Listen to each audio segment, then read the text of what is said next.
जिस देश की राजधानी गैस चैम्बर बनी हुई है और उस देश के प्रधानमंत्री को प्रदूषण से कोई लेना देना नहीं है, वो कह रहा था पीएम ओमान में, लीडर ऑफ अपोजिशन जर्मनी में और देश की राजधानी प्रदूषण में। दिल्ली के लोगों से माफी मांगते हुए इतना कहना चाहता हूं, 9-10 महीनों में कोई सरकार आपको पूरा का पूरा पोल्यूशन को साफ कर सके, ऐसा असंभव है। बिल्कुल भारत की राजधानी दिल्ली इस समय दुनिया के सबसे प्रदूषित शहरों में शामिल है और प्रदूषण सिर्फ लोगों की सेहत से ही नहीं बल्कि राजधानी के राजनीतिक माहौल को भी प्रभावित कर रहा है। एक तरफ दिल्ली सरकार ये दिखाने का प्रयास कर रही है कि वह प्रदूषण को लेकर गंभीर तो है, तो दूसरी तरफ दिल्ली में इस मुद्दे पर जमकर राजनीति भी हो रही है। दिल्ली के पूर्व सीएम और आम आदमी पार्टी के राष्ट्रीय संयोजक अरविंद केजरीवाल ने काफी समय बाद प्रदूषण को लेकर दिल्ली में भाजपा को नई सरकार को घेरा है और कई गंभीर आरोप भी लगाए हैं। हालांकि दिल्ली के पर्यावरण मंत्री मनजिंदर सिंह सिरसा ने प्रदूषण बढ़ने के लिए माफी मांगी थी, लेकिन इसके साथ ही सिरसा ने कह दिया कि दिल्ली को प्रदूषण की बीमारी आम आदमी पार्टी ने दी है और हम इसे ठीक करने में लगे। इसके बाद अरविंद केजरीवाल ने पहली बार प्रदूषण पर बोला है और सीधे तौर पर प्रधानमंत्री नरेंद्र मोदी और विपक्ष के नेता राहुल गांधी को जिम्मेदार ठहरा दिया है। केजरीवाल ने दिल्ली सरकार से लेकर केंद्र सरकार को ही अपने लपेटे में ले लिया, एक के बाद एक कई गंभीर आरोप लगा दिए। अरविंद केजरीवाल पिछले 10 महीने से दिल्ली के मुद्दों पर बहुत कम ही बोलते हैं, लेकिन जब बोलते हैं तो दिल्ली की सियासत में गर्माहट आ जाती है। केजरीवाल का यह कहना है कि प्रधानमंत्री नरेंद्र मोदी ओमान में, राहुल गांधी जर्मनी में और दिल्ली गैस चेंबर में। केजरीवाल ने ग्रैब 4 पर भी सवाल उठा दिए, एक्यूआई डेटा मॉनिटरिंग में घोटाला करने का भी आरोप लगा दिया। इस वीडियो में आगे और विस्तार से केजरीवाल के इस आरोपों पर बात करेंगे। बाकी खबर शुरू करने से पहले आप सभी को नमस्कार। आप देख रहे हैं जनमत की पुकार आर.के. जायसवाल के साथ। आम आदमी पार्टी के राष्ट्रीय संयोजक दिल्ली के पूर्व मुख्यमंत्री अरविंद केजरीवाल दिल्ली की गंभीर वायु प्रदूषण को लेकर केंद्र सरकार और मौजूदा दिल्ली सरकार को जिम्मेदार ठहराया है। केजरीवाल कहते हैं कि देश की राजधानी इस समय भीषण प्रदूषण की चपेट में है, लेकिन प्रधानमंत्री नरेंद्र मोदी ओमान में हैं और नेता प्रतिपक्ष राहुल गांधी जर्मनी गए हुए हैं। राजधानी दिल्ली गैस चेंबर बनी हुई है और किसी को भी दिल्ली वासियों की सेहत की चिंता नहीं है।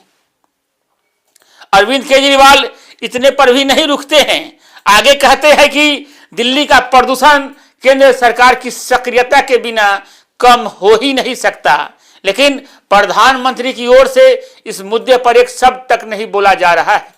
अपने 10 वर्षों की सरकार का जिक्र करते हुए कहते हैं कि दिसंबर महीने में कभी भी इतना खतरनाक और जानलेवा प्रदूषण नहीं देखा गया। केजरीवाल ने पराली को लेकर लगाए जाने वाले आरोपों पर बोला कि वे इस समय पंजाब में कहीं भी पराली नहीं जल रही है और वहां के सभी शहरों का एक्यूआई 70 से 100 के बीच है। ऐसे में दिल्ली में जो प्रदूषण है वह दिल्ली का अपना प्रदूषण है और इसकी जिम्मेदारी दिल्ली और केंद्र सरकार को लेनी चाहिए। इस बीच दिल्ली सरकार की ओर से लगातार प्रदूषण के लिए प्रयास करने के दावे किए जा रहे हैं। मंत्रियों की ओर से लगातार आम आदमी पार्टी और कांग्रेस को जिम्मेदार ठहराया जा रहा है। इस पर केजरीवाल कहते हैं कि मौजूदा दिल्ली सरकार वास्तविक प्रदूषण कम करने के बजाय एक्यूआई आंकड़ों में हेर फेर कर रही है।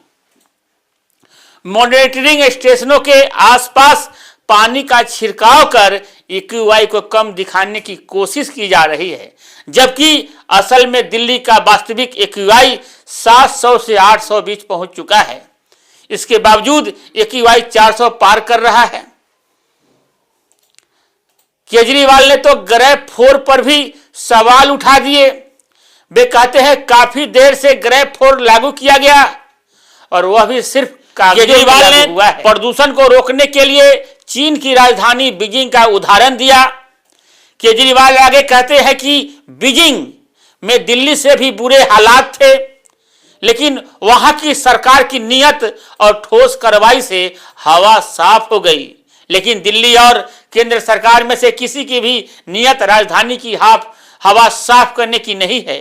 वे केंद्र सरकार पर जोर देते हुए कहते हैं कि केंद्र सरकार सक्रिय भूमिका नहीं निभाएगी, दिल्ली को प्रदूषण से राहत मिलना संभव नहीं है। दूसरी ओर दिल्ली सरकार ने प्रदूषण को रोकने के लिए कई सारे निर्देश दिए हैं, जिनमें बाहरी वाहनों पर पाबंदी, पीयूसी नहीं तो ईंधन नहीं, ऑफिसों में 50% कर्मचारियों के लिए वर्क फ्रॉम होम का आदेश, निर्माण कार्य पूरी तरह बंद, पुराने वाहनों पर प्रतिबंध और जुर्माना जैसे कई फैसले लिए। हालांकि सुप्रीम कोर्ट ने प्रदूषण को कंट्रोल करने के लिए सरकार को अस्थायी कदम उठाने को कहे हैं, लेकिन फिलहाल आरोप प्रत्यारोप ही ज्यादा चल रहे हैं। हमारे देश में सत्ता के लिए लोगों को बरगलाना, अपने पक्ष में माहौल बनाना सबसे जरूरी बन गया है। आज के दौर में सत्ता का मार्ग जनसेवा से नहीं बल्कि भ्रम के व्यापार से होकर गुजरता है।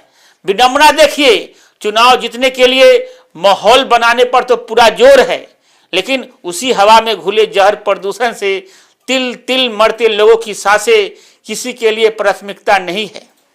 सत्ता की भूख ने जीवन के अधिकार को विज्ञापन की चमक के नीचे दबा दिया है। दिल्ली में भाजपा की सरकार के आए हुए 10 महीने हो गए हैं, लेकिन प्रदूषण किसी भी प्रकार से कहे तो कमी नहीं देखी जा रही है। बातें बड़ी बड़ी हो रही है। सरकार में आने से पहले इन्हें लगता था चुटकियों में प्रदूषण को खत्म कर दें, लेकिन केंद्र में सरकार होने के बावजूद सत्ताधारी मंत्री मनजिंदर सिंह सिरसा को माफी मांगना पड़ता है। यदि सरकार ही माफी मांगने लगे तो जनता किस भरोसे इस मुसीबत से उबरने के आसार देखे। इस मुद्दे पर आपकी क्या राय है, कमेंट बॉक्स में जरूर बताइएगा। आखिर तक वीडियो देखने के लिए बहुत बहुत धन्यवाद। मिलते हैं किसी और नई खबरों के साथ। नमस्कार। अगर आपने हमारा अभी तक चैनल सब्सक्राइब नहीं किया है तो कृपया चैनल सब्सक्राइब कर लें, लाइक करें, शेयर करें, कमेंट करें। तो मिलते हैं फिर किसी और खबरों के साथ।